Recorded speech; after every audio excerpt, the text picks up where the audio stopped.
to the Recognized Authority. I'm Alastair McDermott, and my guest is Joe Casabona. Today, we are going to discuss can and should we use AI to write for us. Welcome, Joe.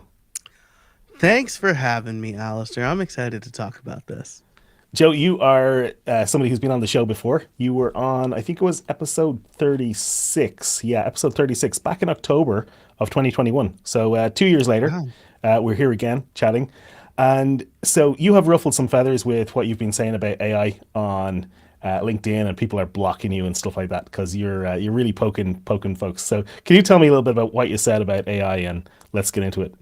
Yeah, so the impetus for this chat was actually the second apparently inflammatory post I've made about AI. The first one was telling AI to act like a doctor with 20 years experience makes it a doctor as much as telling George Clooney to act like a doctor makes him a doctor. People got real mad at that. And so I decided to follow it up with I saw a post somewhere in some community about how this person was writing 25,000 words a month using AI. And I'm like, well, that means you're not writing 25,000 words a month. AI is writing some of those words. And so I posted across social media saying I used AI to write my book or I use AI to write a blog post a day is like saying I used my car to run a marathon. And a lot of people got mad that you and I had a spirited debate on that post. We certainly did. I think that the analogy is not perfect, like all analogies, but there is some truth to what you're saying as well. So that's why I wanted to get you on the show and to just chat about it, rather than just blocking you, which I Yeah, could also do. absolutely. Right. Reasonable. I'm all about reasonable discourse. And so when someone is being unreasonable, I no longer go for it. So in one case, this person just liked to hear themselves talk. And so I would say something and then they would say something and then I would respond and then they would respond with a non sequitur. And I'm like, well, you're not worth arguing with because you are not, we're not arguing, right? Or we're not debating, whatever you want to say. But yeah, you and I point counterpoint, right? Reasonable discourse. Well, So of course, as podcasters, we do like to talk a little bit as well. yes, I won't deny that I like hearing myself talk, but usually I like hearing myself talk about whatever is relevant in the conversation. So let's talk about this then. All right. So let's talk about the first one, right? I'm using AI to write my book, or I'm using AI to write a blog post a day. Yeah. And you're saying that's like I'm using my car to to run a marathon. But so the issue for me is, well, you can be using AI to help write something, and it not be like getting in your car at the start of a marathon and just driving to the end line, right? You can actually use it in a way, and so when you dig into the nuance, you really do need to dig in to figure out how they're actually using it, because it's possible to write something. I mean, you can just give ChatGPT a bunch of prompts and have it spit back out an extremely mediocre, almost by definition mediocre, because it's kind of the average of all of the Mhm. information that it's learned is what it's outputting. So, but yeah, and I think that most people who are using it to create content, I would like to say, aren't using it that way, or definitely shouldn't use it that way, right? Yeah, so this is where I think we're in agreement and yes, my so this makes my post ambiguous, right? Because I envision I've like the example I told you where someone was right. I'm writing 25,000 words a day, a week or a month, whatever, with AI. I've also talked to people who are like, "Oh yeah, I've used AI to write full chapters of my book." And I'm like, "You didn't write the book then. Like you didn't write that chapter. If those are not your words, you didn't write it." And so like if you use your car to drive to where the marathon is happening and then you run the 26 miles, no bones about that, right? Absolutely, definitely use your car. Unless you're like a maniac who like runs to the marathon and then runs the marathon. I know people like that, but let's say most of us are normal human beings. You're gonna drive yourself to the starting line, right? Just like use AI for research, ideation, outlining, maybe giving you a jump off point. Those are fine, right? Because then you're gonna take that raw material and turn it into your words and your book. And I don't have I do that. I do that. So I don't have a problem with that per se. Right. So the issue for me is if somebody is saying that they're refusing to use AI to help with the process of content creation, I think that as a content creator, that is like an accountant saying, "Oh, I don't use spreadsheets or calculators." Hmm. I think you're absolutely nuts not to use AI because of how much that it can help and support us. And the way that I feel about it is, it can make somebody who is good at producing good content, it can make them much more effective and efficient at creating good content, and maybe even raise the quality of that good content up a notch because it's able to do things much faster. Like some of the stuff that some of us might see as BS, like spelling and grammar and things like that, they need to be done right.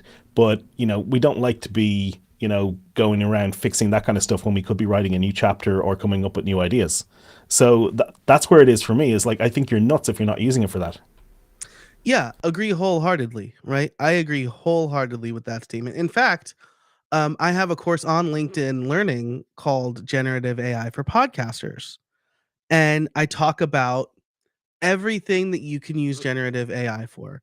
One of those things is creating a listener avatar for your show. And let me tell you, I did this for my show to see what it would come up with.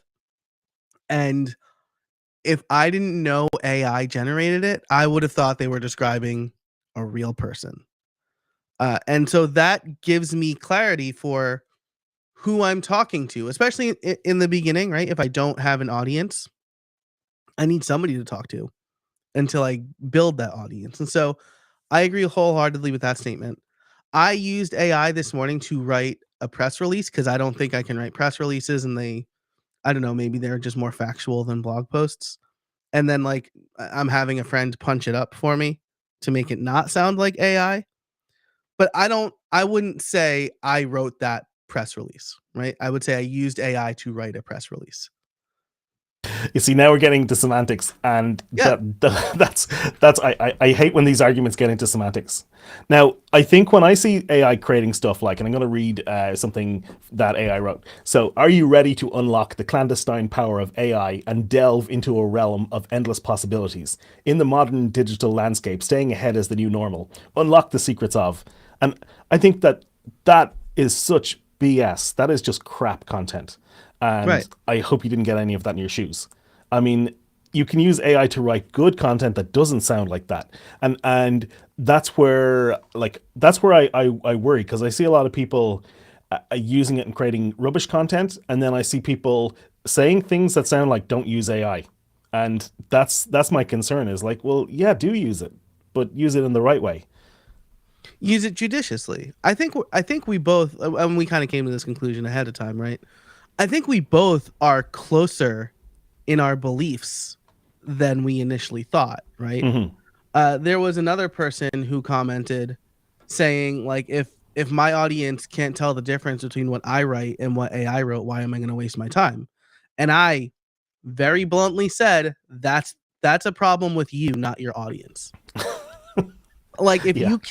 if you can't write in your own voice, or a voice that's differentiated from whatever you just read there about clandestine something somethings, right? That means that you're a bad writer. And if I'm a bad runner and I want to get better at running, I'm not going to drive everywhere. I'm going to run more. If I don't care about writing, fine, but I'm also not going to call myself a writer. I think that one thing that is super important to me is using AI to get faster and more efficient and be more productive. And a friend of mine challenged me to go and quantify, because there's a great book, I think it's called How to Measure Anything. But Mhm. he said, can you quantify how much AI is, how much more effective it's making or more efficient? And it was making me about 40% more efficient at writing content, at creating content. See, now we got to get specific about the words that we use here. Yeah. But I'm still writing that content, and the ideas are still coming from me, even though it's supplying a lot of the grunt work. And this is where, you know, Like I think of like if this was okay, I just made some lamb kebabs in the kitchen, right? I was talking to Mhm. you, I went downstairs cooking and I left them marinating. Yep. So when I went down to cook those, I chopped some onions in a spinning chopping device. I don't know what you'd Yeah. call it, but Yeah. it basically shredded the onions down super quick in like 5 seconds. Boom, Right. done.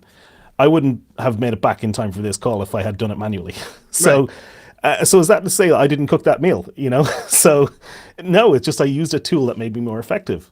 That's the point. Like I still decided what I was going to make. You know. Yeah.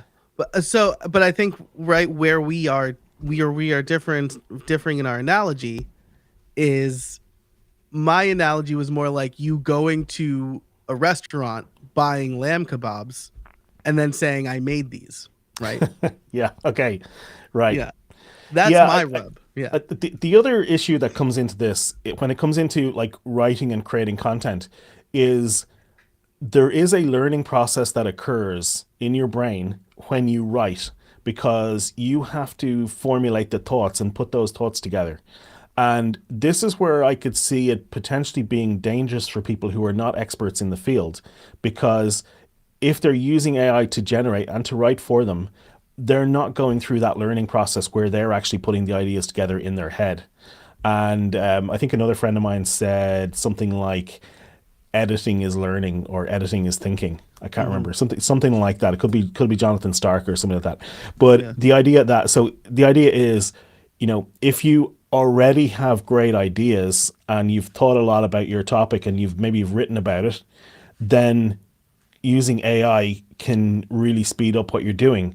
But if you're not at that stage, then it may be potentially going to damage the journey. That's a real concern for me for somebody who's trying to become an expert and an authority in their field, which is something that I think a lot about. How do you think about that? Yeah, I agree wholeheartedly, right? And like I have three small kids, right? They're 6, 3, and 2. Um, my 3-year-old can do can do more things at 3 than my oldest could do at 3. And it's not about aptitude and it's not about skill. It's that my wife and I did more for our oldest because we didn't think she could do it, so we just did it for her instead of telling her to do it herself or try it herself. Whereas we learned, and with our son, he tries to do something first. We make him try to do it first. And so he developed the skill faster. So when you're talking about, using AI to do things instead of doing it yourself, that's exactly what I thought of. If I'm tying my shoes for my daughter, she's never going to learn how to tie her shoes. So then the question becomes, well, what if we have a society, and we'll take that analogy, where we have machines that will just tie our shoes for us every day, and it's super simple and very quick. Do we ever need to learn how to tie our shoes? Yeah, that's a good question, right? Or maybe we just all wear Crocs like in the movie Idiocracy, right? Um which Crocs was not known when that movie was made. I don't know if you know this. Here's a quick tangent. Uh uh the wardrobe designer for Idiocracy was looking for just kind of generic futuristic looking shoes and they found this little known company um and it was Crocs. And they're like, these nobody will wear these ever. Like they're so hideous. And now they're probably the most common shoe. Um And did that Everybody come in my from that house has movie? them. Was that Yeah, the it came. product placement that did it? No, it wasn't. It like wasn't even product placement. She just sourced the shoes Okay, for the interesting. movie. Crazy, right? So I mean, maybe the movie helped it get big, but it was not known, and the wardrobe designer didn't think anybody would be wearing them. That's why they went with those shoes. Um, Point being, right? Uh, my father-in-law thinks a lot about that with maps, right? He like knows how to read a real map, and I don't. um, and he's like, if an EMP ever goes off, most of the world is screwed. Unlike me, wholeheartedly. Like if computers didn't exist, I'd be dead, basically. Um, and so I think a lot about that, right? Like, are we moving towards some futuristic, like Wally esque world where we're all in these movable chairs and we're all fat and just watching TV because we don't need to do anything because machines do it all for us. Like, do we lose humanity at that point? Like, do we lose our humanity at that point? Yeah, and I mean, maybe that's just beyond the scope of what we're talking about because it's just that's so far Yeah, that's outside real the. heavy. Yeah, it You is. mean It's for it to heavy. get that heavy? But I mean, like I'm sure that people said the same thing when the calculator was created. Yeah, Oh, people aren't going to do maths in their head anymore, and that's our brains are going to shrink. yeah. I even heard somebody talking about, I think it was Erasmus, the philosopher Mhm. and mathematician, complained when the printing press was invented that there was going to be too much content created. Yeah, And that the quality of content was going to be mediocre, and that it would be harder for good quality content to surface. And yeah. that was, when was that? The 1600s. So I'm showing my terrible history here with not knowing the date of that. No, that's but accurate. That was, but the I'm sorry, no, it was the 1400s. 1400s. Okay, The printing press was invented like the same year Leonardo da Vinci was born, and I only know that because I just started reading Walter Isaacson's book on Leonardo da Vinci yesterday. right. And he's a fascinating character, and Yeah. I've been in his house that he had in France. He lived beside the French king in the Loire Valley. Oh yeah. Fascinating place to visit. But no, that's a tangent. So whenever this new technology has come along, people are saying, okay, the end is nigh. But let's talk about the practicalities. The the situation where somebody wants to use AI to write, when is it a good idea to use it? When is it not a good idea to use it? Yeah, I think like with any technology, we're learning, right? It's a new technology. And so just like when phones first came out, it didn't have all of the screen time, focus, filters, parental controls that we have now. So we're definitely in like the call it the AI renaissance, maybe. We're all trying maybe it's pre-renaissance, right? Because renaissance is like the really good age, right? But so we're like pre-renaissance. We're just trying stuff now. Hmm. And so I'm taking a very hard line skepticism of people who say, "Oh yeah, you can literally use AI for anything." Because I think that what we can't use AI for is anything that requires the human element, telling stories, writing, right?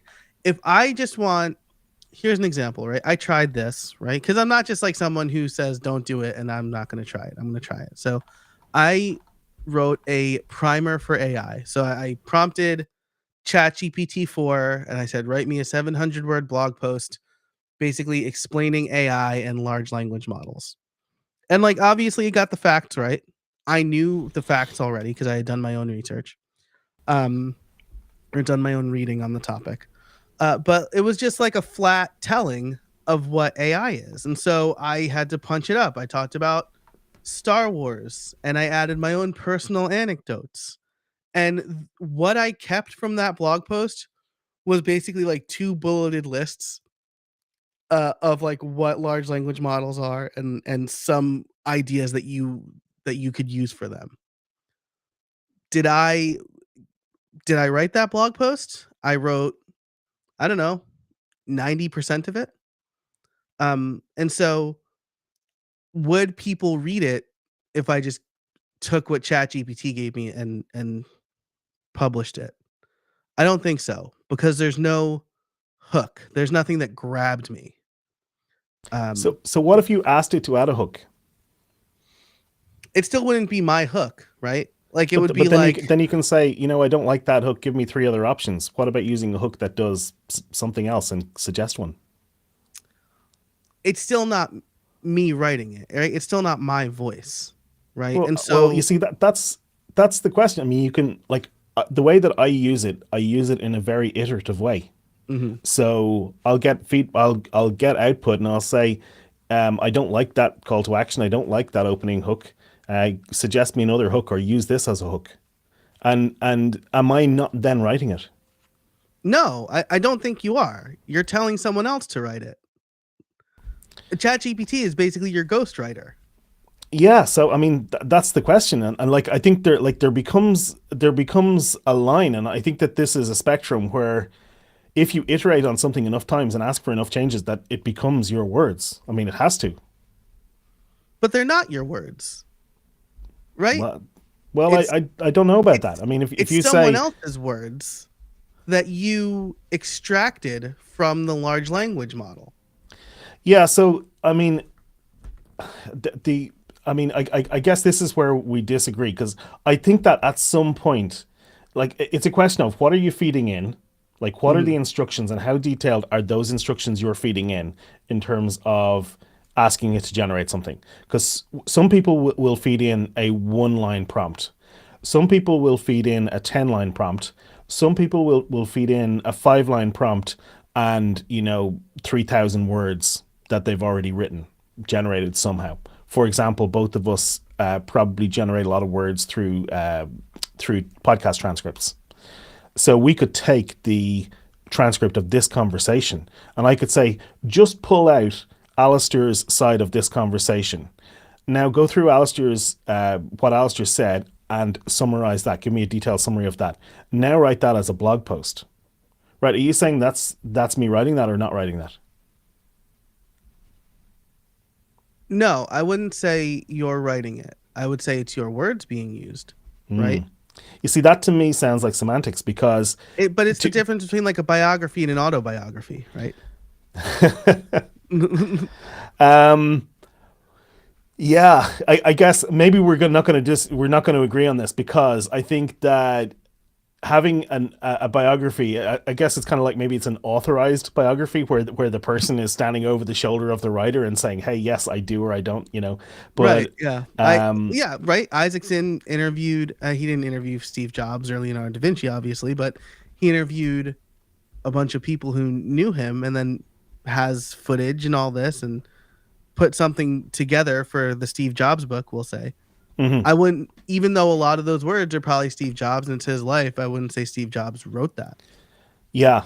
So okay, the, apart from the fact that we maybe are in disagreement over that, where I think it's important is like right now this is not that important. I think because the words that it's generating without any editing are just not good enough to pass for human. That like, Yeah, we but we we wholly agree on that. Yes. at some point they will. At some point it's going to get good enough for us to not be able to tell, or for 99% of us not to be able to tell. Right. I think you're probably right about that. And then we have other things that come along like custom GPTs. I did a live stream about this last week where I made Mhm. a custom GPT and I uploaded 4 of my books to it. So I now have a custom chat GPT bot that knows what I've said about a topic and knows my writing style.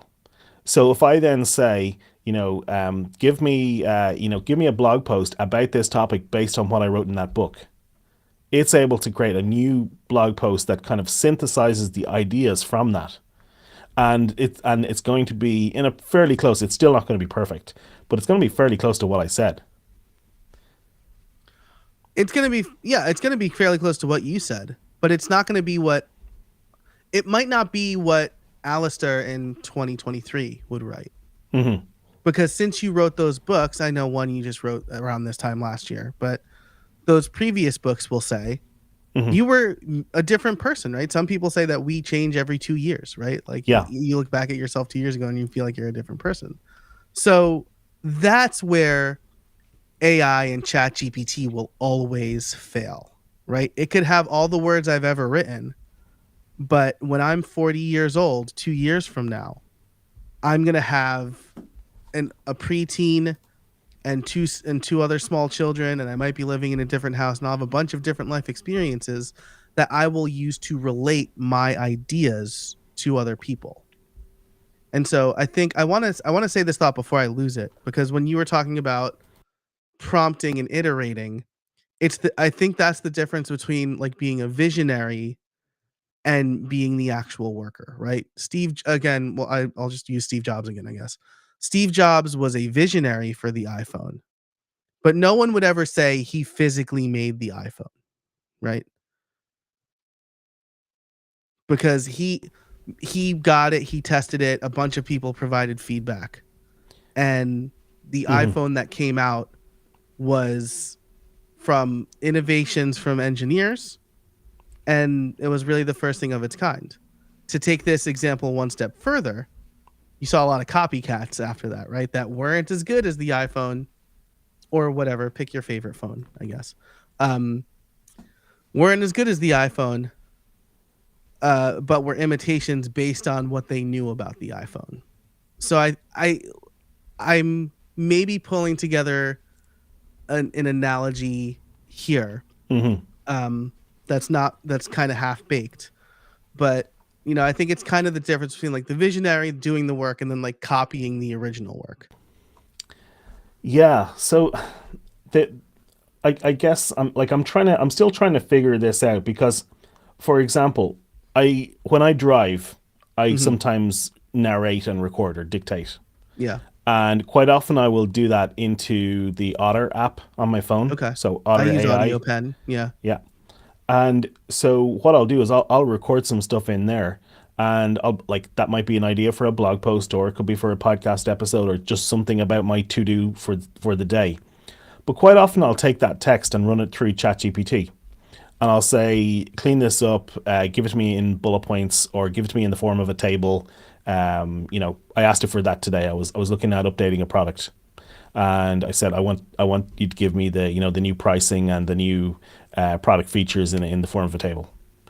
So that kind of thing, like where I'm dictating in, like I feel, well, that's me writing. You Hmm. know, even if it does some significant cleanup, those ideas are still coming from me. And not only that, but when it's doing the cleanup that it's doing is based on my suggestions. It's not like it's coming up with, if I say, you know what, I want you to, that's too wordy. Like the one I always say, make it more concise, more directly written, Hmm. and remove filler and fluff, right? And when it does that, lo and behold, it starts to sound a lot more like I write.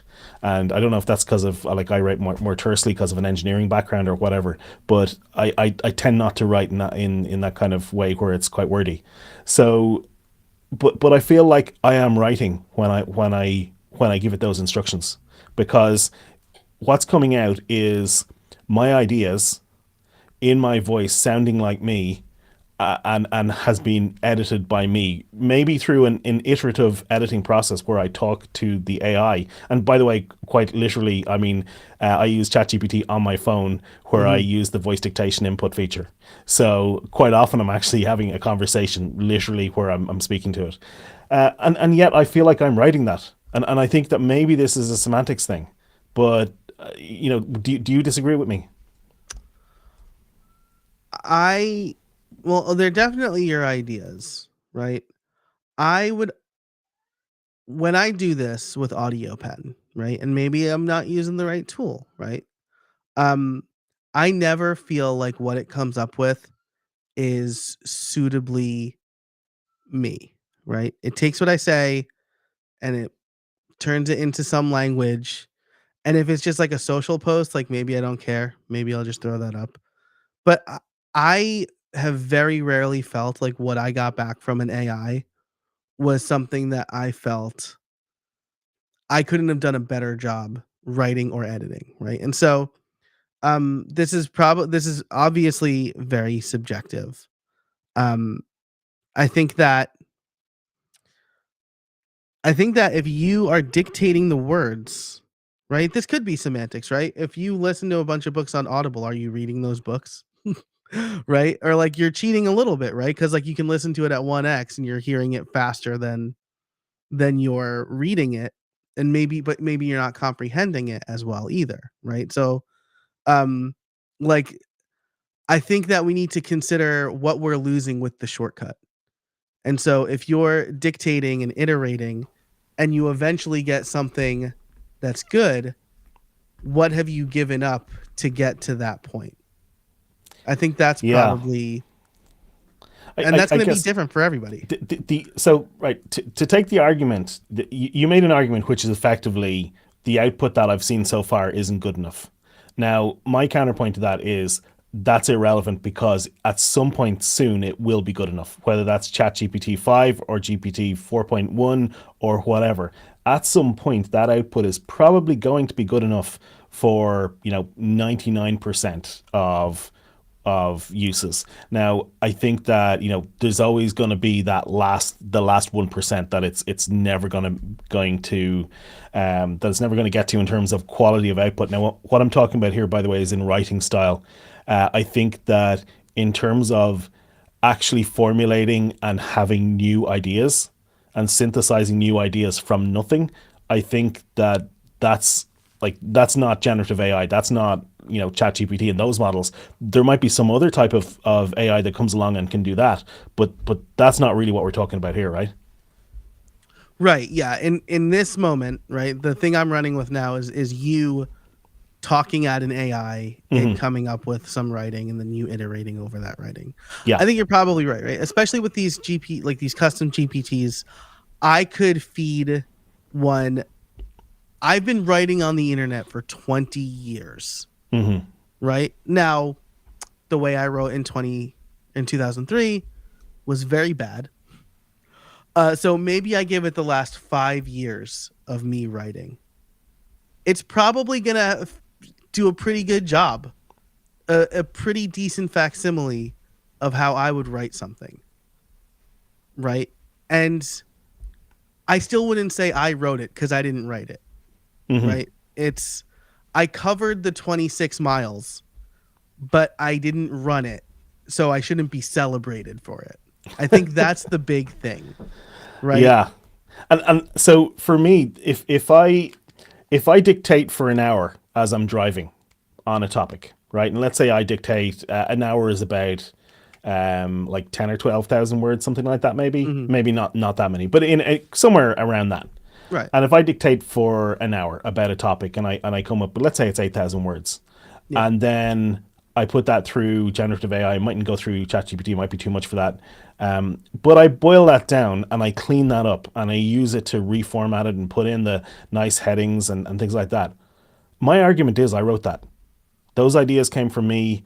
The order that things came from me. The ideas, and the fact that I had an editor come around afterwards. Humans have been doing that forever, where we've been giving content to editors and getting them to clean up after us. But we're still saying we wrote it. This is your most compelling argument, right? Because you've put in an hour's worth of work. Hmm. And like, yeah, my last book, right, of HTML and CSS, a visual quick start guide. I say I wrote that book. I'm the only author on that book. But my editor reworded large swaths of that book. And this was actually something I wrestled with. I was like, can I even say I wrote this? Like, he rewrote this basically. Can I say I wrote it? Um, but ultimately, we both like that's the job he's in, right? We both agreed that I wrote it because I put together the outline, I ordered everything, I wrote the code, I put the ideas down, and then he restructured it in the format of that book series.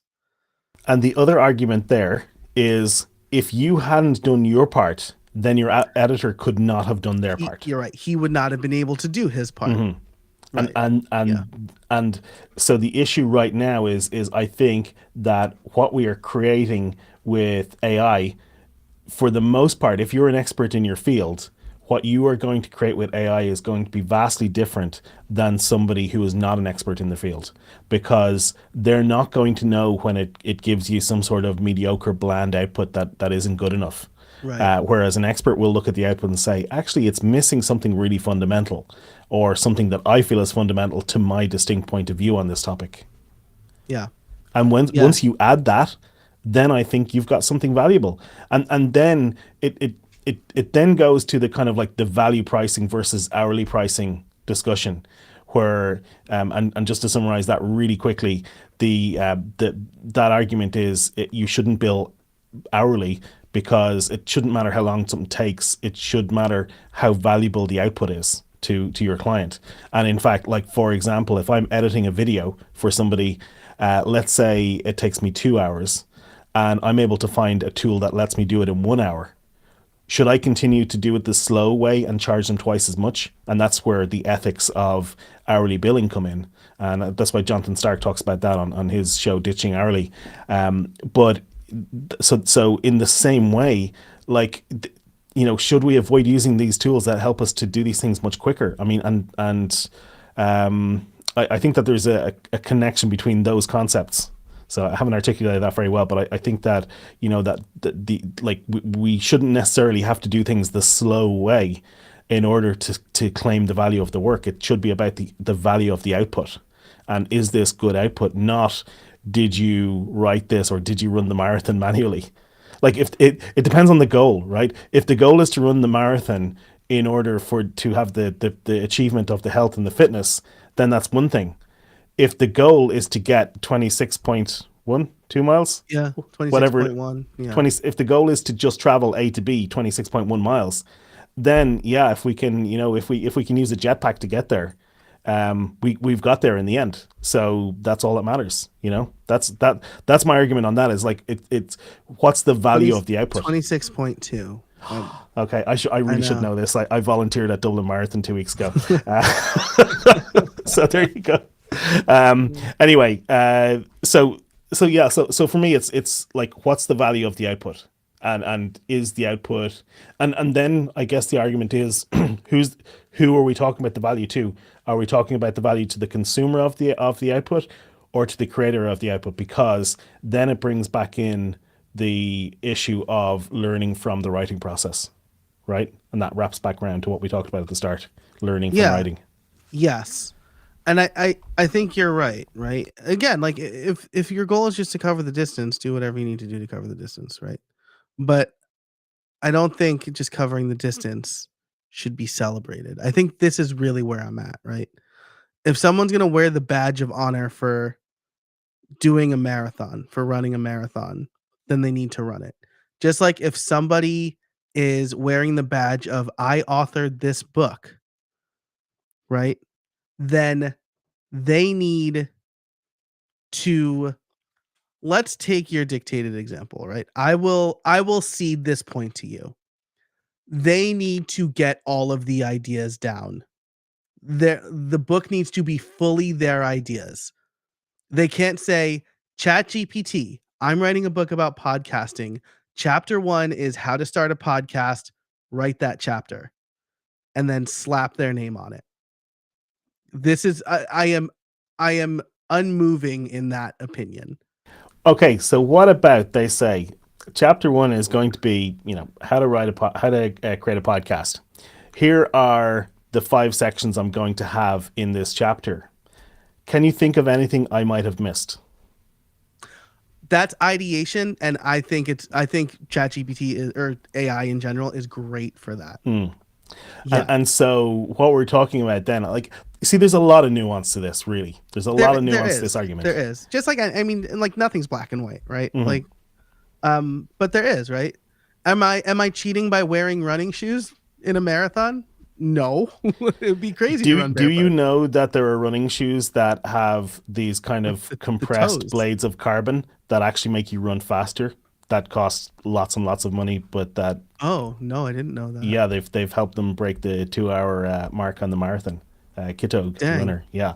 So there you go. I don't know how long a marathon is, but I know that you can get shoes that will actually make you faster. Right.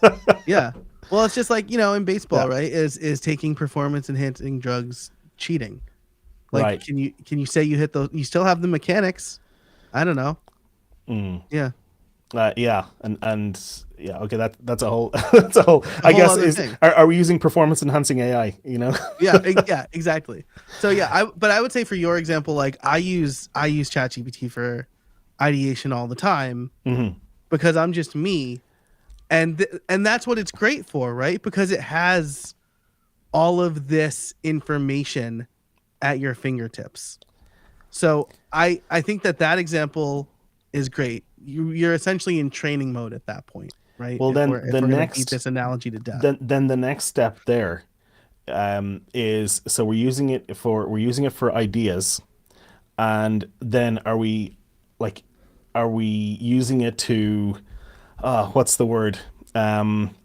So if we're using it, like we're saying, hey, oh, I forgot that, please add that to the list and write a section on it. And at that point, you're saying it's moving out of ideation into writing it for you, right? Right, because now it's thought of it and is doing the work for you, right? If it's just Yeah, like, oh, I forgot that, like, oh, live shows is a way to make money with podcasts. yeah. But And then I but say write a section on live. but you know, That's not me like anymore. if you know that, if you know live shows inside out, and you get it to write that, and you say, oh, and this is actually my point, is ultimately it should be about the human doing the QA, the quality assurance on the product, on the output. And if we have the human doing the quality assurance, the QA on everything that it outputs, and that human being signs off and says, "Yes, I put my stamp of approval by publishing this or doing whatever I do," then like surely that's you've written it because you have brought most of the ideas to the table. You've edited it using whatever tool you used, be it a text editor or a magnet to use the ones and zeros manually if you really want to do that. But you've edited it in some way, and then you've QA'd it by going over it, and then you've published it. So But I think where's the line there? so. I think at that point, right? Because are so. Let me ask you: Are your books all self-published? I have one book that is hybrid, one book is commercially published, and the rest are self-published. Okay, cool. So you know the commercial publishing process, which Hmm. is author writes the book, sends it to copy editor, or let's say prime editor one. If it's a technical book, then it goes to the technical editor. Then it goes back to prime editor and back to you. Then it goes to a second copy editor. The process you just described, in my mind, removes the author completely. ChatGPT wrote it. We're sending it to an editor. We're sending it to a tech editor, and then we have a book. Yeah, I didn't remove it in my head. I didn't remove it Yeah. because the person writing it was the person who gave those initial ideas. Just like in your example where you wrote it and your editor fixed it, right? Right. But like if I just say ChatGPT write a chapter and then I give it a quick once over and send it to my editor. So what if it's not a quick once over? What if you then say, okay, section 1.5, 1.7, and 1.8 should be removed. We don't need those. You missed out on this topic entirely. Please add that into the list. And then I don't agree with what you said on section 1.4, so please update it to say this. And by the way, that's a very realistic sounding example of what I've done with that kind of output. I think at that point you might as well just write it yourself.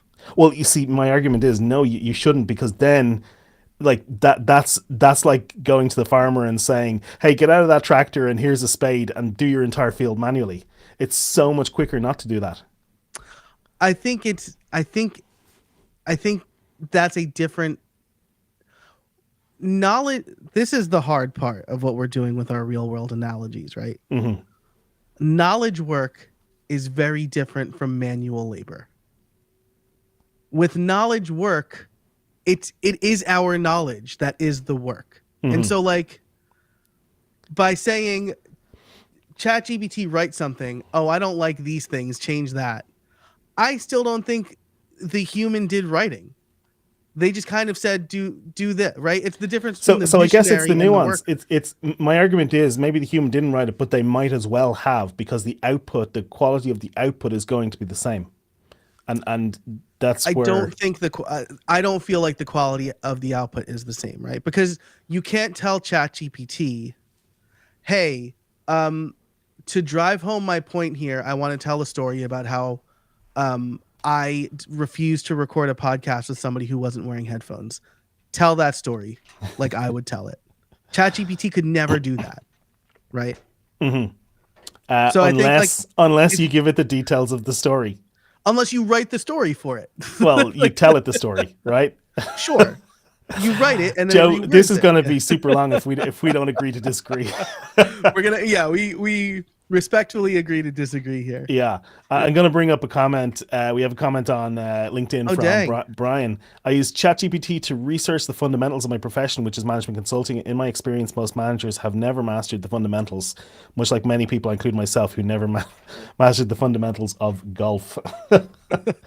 Yeah, so uh, researching fundamentals and researching and learning. So learning and ideation are something that we certainly can agree on that we should be using it for that. Yeah, absolutely. Yeah, and Absolutely. I think where we differ is the level, and I like the term assistive AI. Because that's the way I think that we should be using it. We should be using it to do the heavy lifting, like Hmm. in the terrible analogies. And just like all analogies, no analogy is perfect. But I think that some analogies are better than others, and it's hard to find analogies for this just because of what it is. Right. But there the way that I see it, we should be using it to assist us and not replace us. And I think that it's going to be a very long time before the ideas that ChatGPT can come up with, or whatever AI, any generative AI comes up with on its own from its learning data set, whatever it's trained on, are going to match what an expert will come up with. What it will do is help us to reformat and edit and tweak and take a blog post and, hey, I wrote a blog post on this and I want to fit it into the middle of this book. Can you tell me how to like, what do I need to add, what do I need to remove, so that this blog post can then become a chapter of this book? Here's the rest of the book. Something like that. I feel, well, you wrote the blog post, you wrote the book, all you're doing is you're using it as a very smart editor. I think in that scenario that it's absolutely fine to say you wrote that. That's my perspective on that. Yeah, I think we agree on use it for a very smart editor. Where we disagree is how hands-on either the editor is or how hands-on we are. Yeah. Um, yeah, I really think that's where we differ. And for me, it's really about if you're looking. For me, it's really about the personal connections and experiences, right? I Hmm. we can. I'm very confident that we'll never be able to tell AI unless there's a little, unless the humane pin is becomes a little brain chip, right? Um, which so I just scared myself. Um, we'll never be able to say, "Hey, here's all of my personal experience. Now tell a story the way I would tell it." I think that it's still that's still something that is uniquely human. Yeah. And like, we shouldn't want to do that. Right, yeah, absolutely. Right? Yeah. That goes back to our when do we lose our humanity, right? Hmm. So, whew, got Joe, deep. this has been a fun one, and yeah, it's a Yeah. bit deep. Joe, we're recording this. We're live streaming. We're recording this for my podcast, The Recognized Authority, and for your podcast, How I Built It. Um, Don't get can sued. you can you tell listeners and viewers where to find you? Yeah, so you can find all of my writing over at casabona.org. And of course, my podcast is called How I Built It. And you can find that wherever podcasts are found. Awesome. And you can find me at therecognizedauthority.com. Thanks for tuning in. Thanks Thanks, so much, Joe. everybody. Thanks, Alistair.